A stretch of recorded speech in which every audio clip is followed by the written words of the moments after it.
Hi Cancer, kumusta po kayong lahat? So Cancer, maraming salamat po sa walang sawang pagsubaybay sa ating pong mga reading. And kung ikaw ay bago pa lang sa ating channel, mag-subscribe na po kayo. Then, i-click mo na rin yung ating notification bell para lagi kang updated sa ating mga bagong upload. Okay, tignan natin Cancer, ganap sa inyo ngayong March 2026. Cancer, Sun, Moon, Rising, and Venus sign.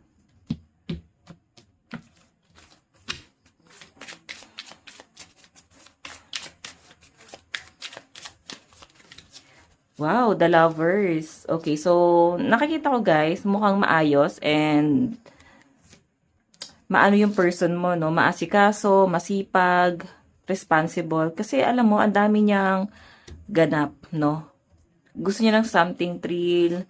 I think marami kayong ganap ngayong March 2026. Like, maraming gagalaan, maraming pupuntahan. Parang ang daming, challenge ako nakikita, pero hindi siya guys, yung tipong nakaka-stress.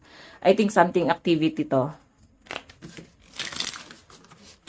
Okay, Cancer, Sun, Moon, Rising, and Venus sign.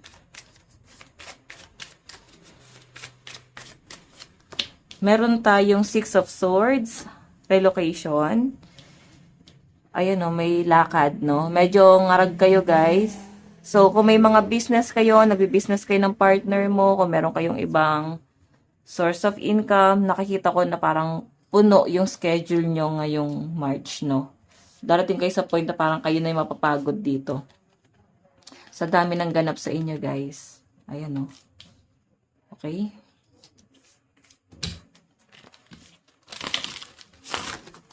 May nakikita rin ako, guys, parang paglipat. Baka lilipat kayo ng bahay. Parang plano na ng mga Cancer na bumukod or mag-settle down. Medyo challenging to, no? Pero yung iba kasi sa inyo guys, gusto nyo siyang gawin para mas makagalaw ng maayos or magawa nyo yung mga bagay na gusto nyo. Or at least may peace of mind kayo. Meron tayong Wheel of Fortune. May pagbabago guys. Ibig sabihin, ito ay plano nyo pa lang. Pwede magbago yung desisyon nyo. Pwede nag-aalangan yung ibang Cancer sa inyo kung itutuloy nyo tong plano na to. Okay, kung bibili ba ng bahay or property, I think baka mas isave nyo muna siya kasi ayaw nyo muna magpadalos-dalos ng mga desisyon. Kasi pwede magbago eh. Okay. Tingnan pa natin.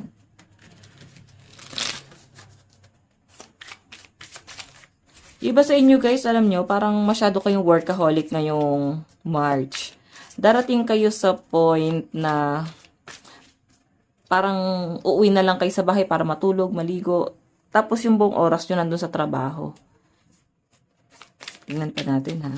Meron tayong Ten of Swords. Ayan o, yun yung pinaka-stress sa inyo guys, yung trabaho mo. Kasi may mga overtime.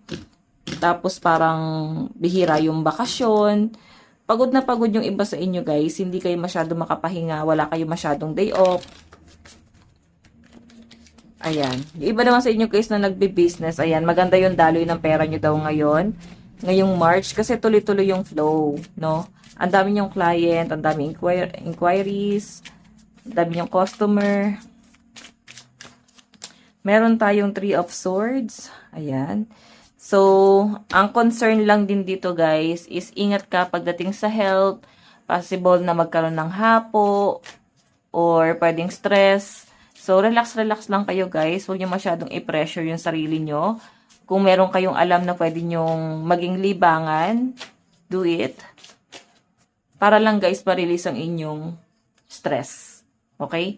So, Three of Swords kasi guys, sa nakikita ko dito, parang naghahabol kayo eh. Pwedeng kota. May nahabol kayo pagdating sa career nyo. Tingnan pa natin, Cancer.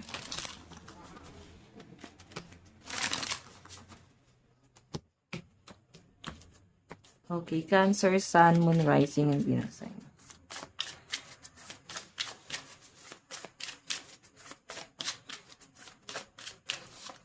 Meron tayong Ace of Wands. So, may travel talaga. Siguro may mga Cancer dito na nagpaplano na mag-abroad or natatempt kayo. May opportunity kasi guys na darating sa inyo eh. Ayun o, mag-move. So, Cancer, nasa decision mo naman to kung itutuloy mo siya. Pero maganda rin naman daw to. Ang problema lang guys, kailangan nyo munang isettle kasi pwede magbago yung isip mo eh. O yung iba sa inyo guys, pwede na sa abroad na talaga kayo, natuloy na siya. Pero now homesick kayo. Parang hindi pala talaga kayo ready. Hindi nyo na ihanda yung sarili nyo dito. Okay. So guys, meron tayong The Magician. Dami ginagawa ng mga Cancer. As in, magiging abala talaga kayo ngayong March. So, maganda naman daw to kasi yung pagsisipag mo ngayong March, magbubunga naman talaga siya guys ng maganda. Maganda yung magiging daloy ng pera mo eh. Kaya ikaw, obligado ka talaga na magsipag. Kasi, gusto mo rin naman. Oo. Meron tayong 9 of Swords. Madalas nagkakaroon ng sleepless night or possible na kayo ay nagkakaroon ng migraine. Madalas sumasakit yung ulo. Yung iba naman sa inyo guys, possible na insomnia kasi nagkakaroon nga kayo ng sleepless night. Parang hirap na hirap kayo matulog guys. Kasi iba sa inyo guys, iniisip mo pa yung mga stress, monthly dues. Ang daming mong problema na i-consider ngayong March eh. So, sabi ko nga, kung hindi nakakatulong, i-release nyo muna.